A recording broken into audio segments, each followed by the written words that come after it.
네, 오늘은 6월 19일입니다. 월요일입니다. 새벽 예배 나오시는 우리 성도님들을 환영합니다. 말씀 나누기 전에 공동기도 제목으로 기도하는 시간 갖도록 하겠습니다. 기도하시겠습니다.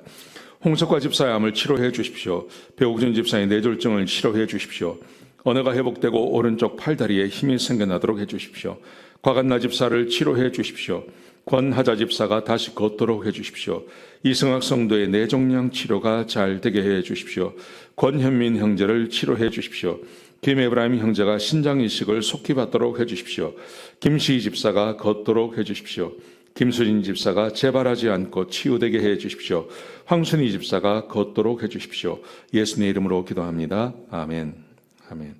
오늘 본문의 말씀은 사도행전 1장 12절에서 26절까지 말씀입니다. 하나님의 말씀에 순종하는 것이 신앙생활이다 하는 주제로 하나님의 말씀을 함께 나누시겠습니다. 오늘 본문에 보시면 어제 주일 말씀에 이어서요, 어제 예수님께서 승천하시면서 너희는 예루살렘을 떠나지 말고 내가 약속한, 하나님께서 약속하신 성령님을 기다리라고 예수님께서 명령하셨습니다. 오늘 본문에 보시면 그 명령에 순종하는 사람들의 이야기가 기록되어져 있습니다. 자, 12절에 보시면요, 제자들이 감람원에서 예루살렘으로 돌아왔습니다. 예루살렘을 떠나지 말라 그러니까 다시 예루살렘으로 돌아왔습니다. 돌아와서 그들이 요하던 다락방에 올라갔는데 오늘 본문에 보시면 거기에 누가 모였는지가 쭉 기록되어져 있습니다. 13절에 보시면 제자들의 이름이 쭉 기록되어져 있습니다. 베드로, 요한, 야고보, 안드레, 빌립, 가룟 유다를 제외한 11사도가 거기에 모여 있습니다. 그 다음에 14절에 보시면 함께 했던 사람들이 등장하고 있습니다.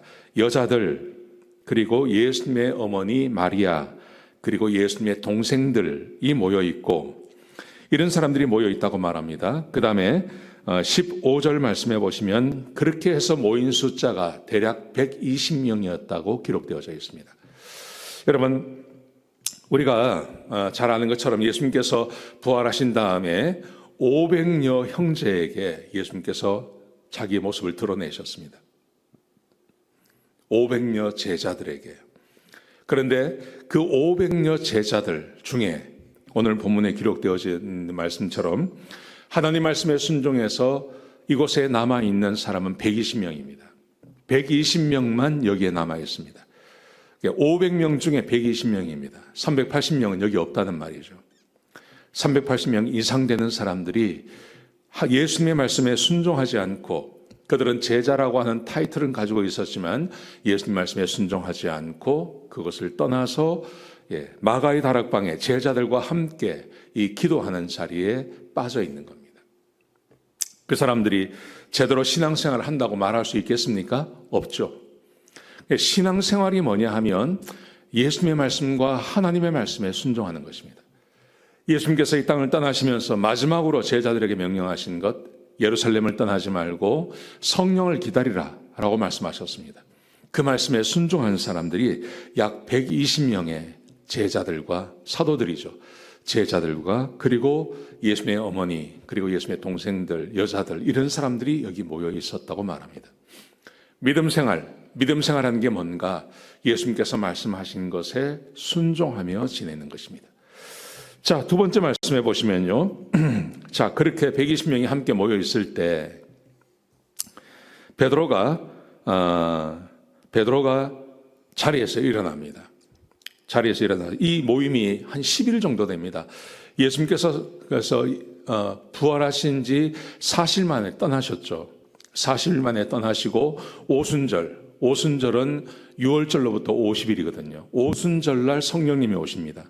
그러니까 제자들이 함께 모여 있었던 이 다락방의 삶은 생활은 한 10일 정도 된 겁니다. 10일 동안 계속 기도만 할 수 없는 거죠. 그렇게 기도하는 모임을 갖다가 베드로가 일어나서 15절부터 22절까지 말씀해 보시면 사람들에게 설교를 합니다. 무슨 말을 하냐면, 어떤 내용을 이야기하냐면, 성령께서 말씀하신 대로 우리 중에 가룟 유다가 예수님을 팔고 그리고 부당한 이득을 취했다가 그 사람이 죽었다.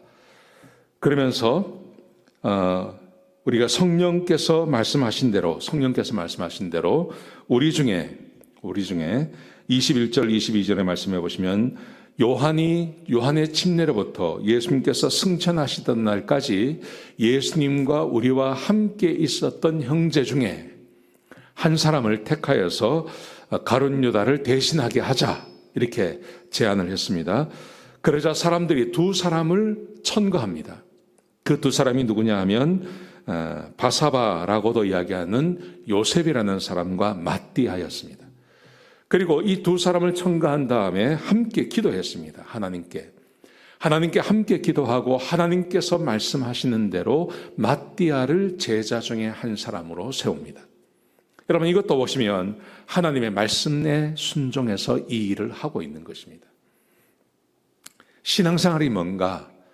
신앙생활은 어떤 틀에 박혀져 있는 어떤 행위를 하는 것이 아니라 하나님의 말씀에 순종하는 것입니다. 하나님의 말씀에 순종하는 것이 신앙생활을 하는 것입니다. 여러분, 우리가 예배드리는 것, 하나님께서 우리에게 명령하시는 것입니다. 하나님께 예배드리라고 말씀하셨습니다. 그리고 우리가 교회 생활하는 것, 교회가 그리스도의 몸이고 교회의 교회의 머리가 그리스도라고 말씀하셨습니다. 교회에 함께 모여서 모이기를 폐하지 아니하고 열심히 모이는 것, 그거 하나님의 말씀입니다. 우리가 헌금을 하고 11조도 하는 그것도 하나님의 말씀입니다.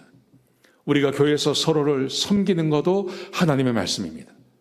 그리고 그 섬김과 그 교회 안에서 하나님께서 우리에게 요구하시는 대로 날마다 말씀을 묵상하고 그 말씀대로 하루하루를 살아가는 것도 하나님께서 우리에게 명령하시는 것입니다.